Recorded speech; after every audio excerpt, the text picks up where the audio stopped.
Okay, so let us continue with the types of non-ideal solutions. So as I told you in the last session, ideal solutions and non-ideal solutions are the types of solutions. Non-ideal solutions have two more types, that is, one is showing positive deviation and another showing negative deviation. So on what basis it will show positive deviation and negative deviation? Let us see. See here, you can see x1 is equal to 1 and x2 is equal to 0. That means the mole fraction is depending only on the component 1, but the second mole fraction is 0. Similarly, here we have taken the opposite. x1 is 0 and x2 is equal to 1. Okay. So both the types we have taken. Only one component is volatile, this is non-volatile. Here this is non-volatile and this is volatile. Okay. So mole fraction is depending upon the pressure, vapor pressure of component 2, and here we are getting the straight line of P1. And when we combine, here you can observe the dotted line, the total pressure is going to be observed. P2 is equal to P1 plus P2, summation of these two. Okay, when x1 is taken as 1, we will get the linear line here. x2 is taken as 1, we will take the linear line. If it's showing a positive deviation, then the deviation will occur like this. See, these are the positive deviations, you can see. This is ideal solutions line and this is non-ideal solution which is showing positive deviation. Similarly, we are going to get the negative deviation also. The graph will come like this. Okay, like this. The straight line is ideal solution and the curves are non-ideal solutions, negative deviation. So when it is going to show positive deviation and when it is going to show the negative deviation. Let us see. See, if AA interaction and BB interaction is not equal to AB. Obviously, in both the cases, it will not be equal to AB. Mix ಮಾಡಿ ಆದಮೇಲೆ ಅದರ interaction same ಇರೋದಿಲ್ಲ. ಇದು ಸಾಲ್ವೆಂಟಿನ interaction, ಇದು ಸೊಲ್ಯೂಟಿನ interaction. ಎರಡನ್ನೂ mix ಮಾಡಿದಾಗ ಬರುವಂತಹ solute solvent interaction same ಇರೋದಿಲ್ಲ, ಅದು ಡಿಫರೆಂಟ್ ಇರುತ್ತೆ. If it is strong, then what happens? See, AA is a volatile component and BB is also volatile. Okay, both are getting evaporation. So if AB, when it mix up with each other, AB, if it is weak idre enagutte, ಎರಡರದ್ದು binding loose irutte, they can easily escape from the container, right? So more and more volatility can be seen. AB alli interaction ಸ್ವಲ್ಪ weak ittu anta itಕೊಳ್ಳಿ. So they will start moving here and there and easily A can escape from the B and B can escape from the A. So they form the volatile. Then they show positive deviation from the ideal behavior. If the interaction is very strong, if the interaction is binding is very strong, then the A can't escape from B and B can't escape from A. So then they will not form more and more volatile components. They be in the liquid form itself, in the container itself. Then the negative deviation can be seen. So these are the reasons why the deviation occurs, whether it is positive or negative. Okay. So this is a brief thing about the deviation. This is not so much important, but you have to know about the graphs. You have to practice the graphs. Any one graph may be asked in the examination. Okay. And after the types of non-ideal solutions, let us go for the next important topic, that is colligative properties. See, the derivations are there. There are 4 types in this. I'll tell you what they are. And derivations are there. Based on the derivation, you get problems. For 3 and 4 marks, it is very, very important. Okay. So colligative properties. What do you mean by colligative properties?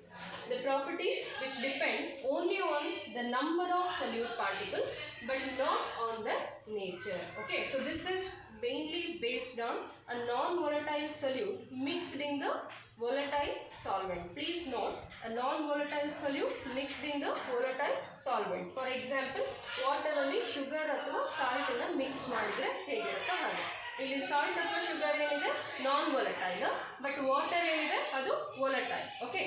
ಈಗ salt ಅನ್ನು mix ಮಾಡಿದಾಗ, and you know that the boiling point of the water is 100 degrees Celsius, right? Boiling point of water is 100 degrees Celsius in the pure form. If I mix 10 grams of salt in this, What about the boiling point? Obviously, the boiling point of the water is going to rise for few more degrees Celsius. I don't know how much, but ಎಷ್ಟು ಸ್ವಲ್ಪ ಆಗುತ್ತೆ ಅಷ್ಟು ಜಾಸ್ತಿ ಆಗುತ್ತೆ. ಯಾವಾಗ ಇದಕ್ಕೆ ನಾನು salt ಅನ್ನು ಮಿಕ್ಸ್ ಮಾಡಿದಾಗ ಎಷ್ಟು 10 grams. ಇದು ಏನಿದು ನಾನ್ ವೋಲಟೈಲ್ ಸೊಲ್ಯೂಟ್, ವಾಟರ್ ಏನು ವೋಲಟೈಲ್ ಸಾಲ್ವೆಂಟ್ ಅಂತ ಇಟ್ಕೊಳ್ಳೋಣ ಬಾಯ್ಲ್ ಮಾಡೋಣ. ನಾನಿಲ್ಲಿ instead of 10 grams of solute ಅಂದರೆ ಸಾಲ್ಟ್ ಹಾಕೋ ಬದಲು ಶುಗರ್ ಅಂತ ಹಾಕಿದರೆ ಏನಾಗುತ್ತೆ, the same degree of temperature is going to rise after mixing the non volatile solute. ಅಂದರೆ ಇದು ಸಾಲ್ಟನ್ನು ಮಿಕ್ಸ್ ಮಾಡಿದಾಗ 1 or 2 degrees ಸೆಂಟಿಗ್ರೇಡ್ಗೆ ರೈಸ್ ಆಗುತ್ತೆ ಯಾವಾಗ ಸಾಲ್ಟನ್ನು ಆ್ಯಡ್ ಮಾಡಿದ್ರೆ.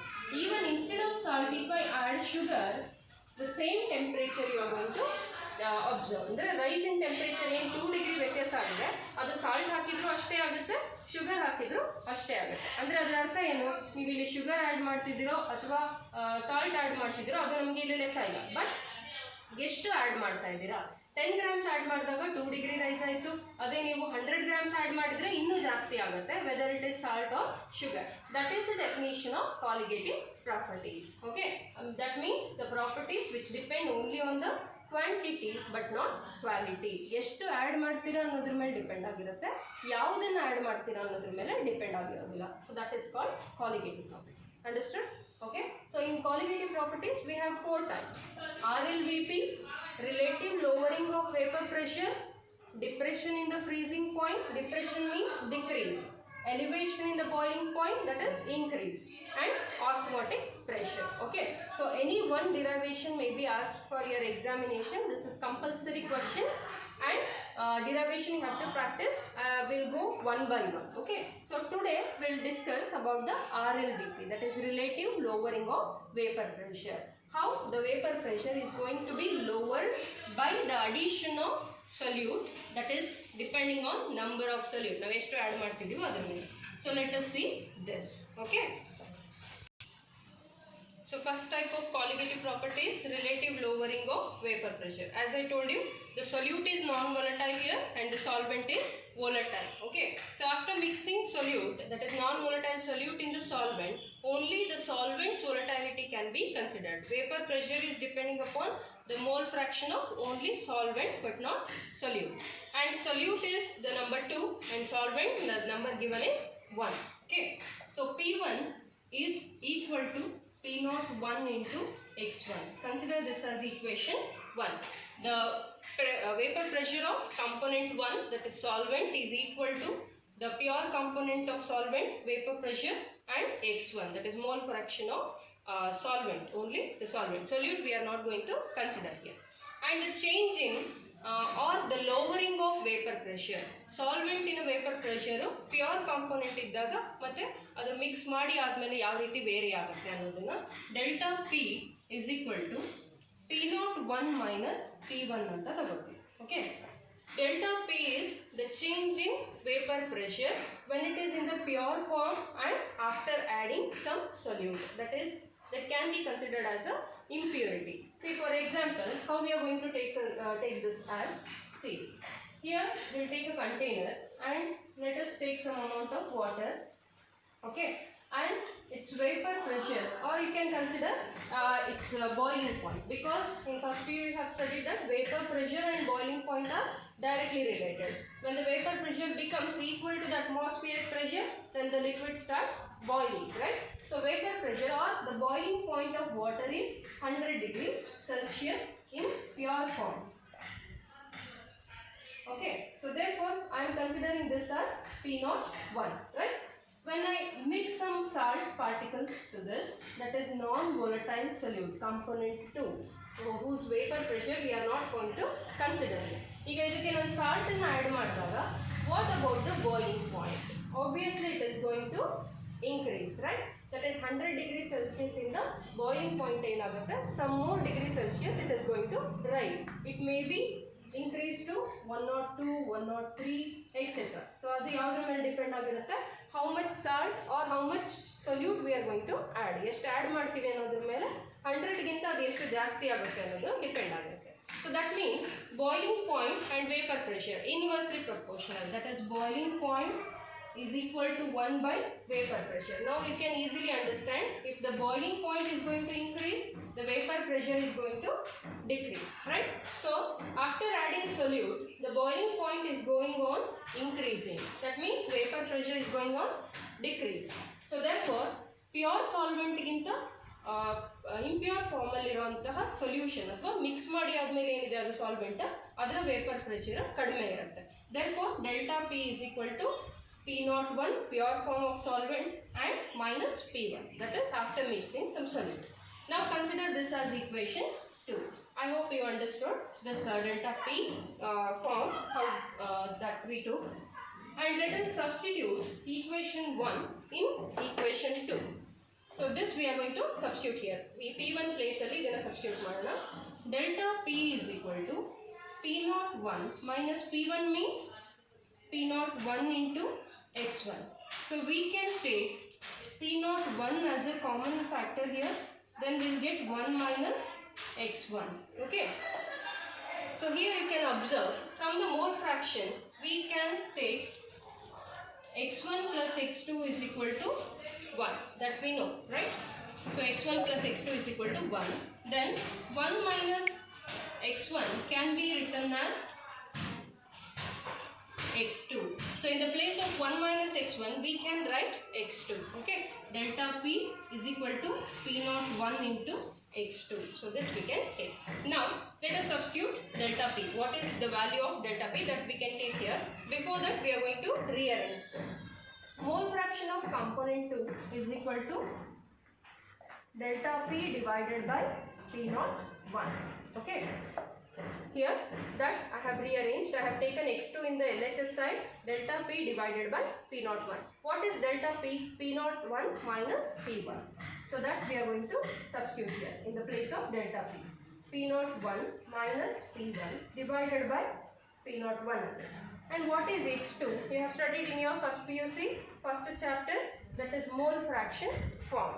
x2 means the mole fraction of component 2, that is solute.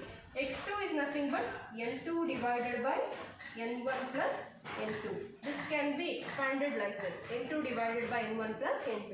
Number of moles of solute divided by number of moles of solution is equal to P01 minus P1 divided by P01. See here, the number of moles of solute in the solution can be neglected because it is non-volatile, as I told you. It is not involved in the formation of vapor pressure. It is non-volatile ಆಗಿರೋದ್ರಿಂದ N2 ನ ನಾವು ಇಲ್ಲಿ neglect ಮಾಡ್ತಾ ಇದ್ದೀವಿ. So therefore only N1 remains.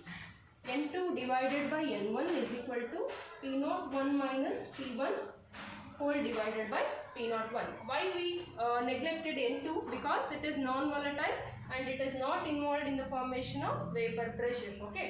So now I am going to expand this again. What do you mean by number of moles? That is given mass divided by molecular mass. P01 minus P1 divided by P01 is equal to N2 refers to W2 divided by M2, given mass by molecular mass, and N1 is again given mass of solvent divided by molecular mass of solvent, where N is equal to given mass by molecular mass, that you know. Okay, so that I have substituted here, and we need to calculate the molar mass of the solute.